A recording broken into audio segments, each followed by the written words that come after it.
pour inviter l'IA dans votre éditeur de code, c'est facile, c'est dans les options de l'éditeur de code, ici, dans l'onglet IA, ici, et vous cochez Activer. Alors j'ai créé une fenêtre pour afficher des statistiques sur le chiffre d'affaires et j'ai déjà écrit la requête que je veux utiliser. Donc moi ce que je veux faire c'est écrire le code pour exécuter ma requête et remplir le champ table dans la fenêtre avec le résultat de cette requête. Donc dans le code du bouton rechercher, j'écris en commentaire ce que je veux faire. Exécution de la requête rec CA client. Alors c'est un point important à savoir avec l'IA, plus vous mettez de commentaires, meilleur sera le résultat. Ok. Ensuite, je saisis les paramètres de ma requête, donc rec CA client.date début égale SAI date de début. Là, voilà. Et là, je valide et l'IA me fait une proposition de code. Ça me paraît pas mal du tout comme proposition. Alors, ce que je vais faire, là ce qu'on voit, le code en grisé, en italique, c'est la proposition de l'IA. Pour l'accepter, il me suffit d'appuyer sur la touche Tab. Alors, si ça ne vous convient pas, vous pouvez continuer de saisir, ou alors vous faites échappe. Ou alors, vous pouvez demander aussi une nouvelle proposition avec CTRL-SHIFT-TAB. Donc moi, ça me va, j'accepte la proposition. L'IA insère le code dans l'éditeur de code, et je vais juste modifier le troisième paramètre pour utiliser le champ de saisie SAI CAMIN. Voilà. Donc ensuite, je vais vouloir remplir mon champ table. Donc après le execute requête, l'IA m'a déjà fait une nouvelle proposition. Elle me propose un pour tout pour parcourir la requête qu'on vient d'exécuter. Bon, c'est assez logique. Donc là encore, je vais accepter la proposition. Et ensuite, pour que l'IA continue de m'aider, je saisis un nouveau commentaire. Donc, remplissage du champ table.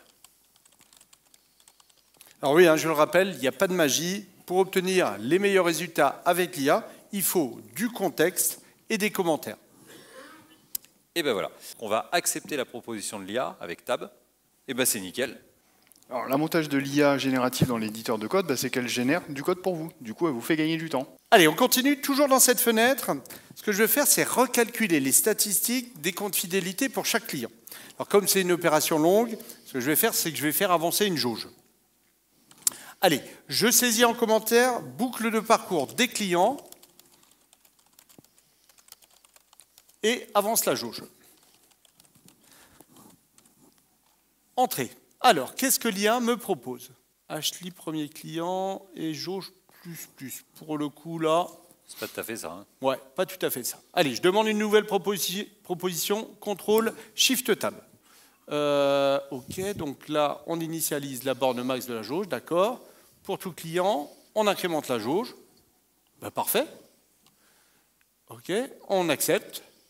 On va juste changer le client en occurrence, qui n'est pas tout à fait ça, c'est HNB1 client. Et puis dans le pour tout, on va faire appel à la procédure de recalcul des comptes fidélité. Et ben voilà. Parfait. Et puis l'IA, elle est également très utile quand vous ne savez pas exactement quelle fonction double langage vous devez utiliser. Regardez, dans cette procédure, j'ai besoin d'augmenter la luminosité de la couleur de 25%. C'est quoi la fonction? Eh bien, je vais demander à l'IA de m'aider. Donc je saisis un commentaire, augmenter la luminosité de N couleurs de 25%. Alors l'IA me propose, voilà, qu'est-ce qu'elle propose? Ça me paraît très bien ça. Allez, j'accepte la proposition. On va aller voir la fin quand même. Qu'est-ce qu'on a? Ouais, bon, 25%, c'est pas tout à fait ça. Mais, merci Marc, c'est beaucoup mieux comme ça. Merci l'IA. Et oui, en version 2025, votre éditeur de code se dote d'une IA générative. Dès que vous faites une pause dans la saisie, l'IA se déclenche et vous propose donc la suite du code. Vous prenez ou vous ne prenez pas. Alors, pour construire ces propositions, l'IA, elle se base sur le code en cours, les commentaires que vous avez saisis, les noms des champs et les éléments du projet. Alors, comme toutes les IA génératives, elle se laisse parfois un peu emporter dans son élan.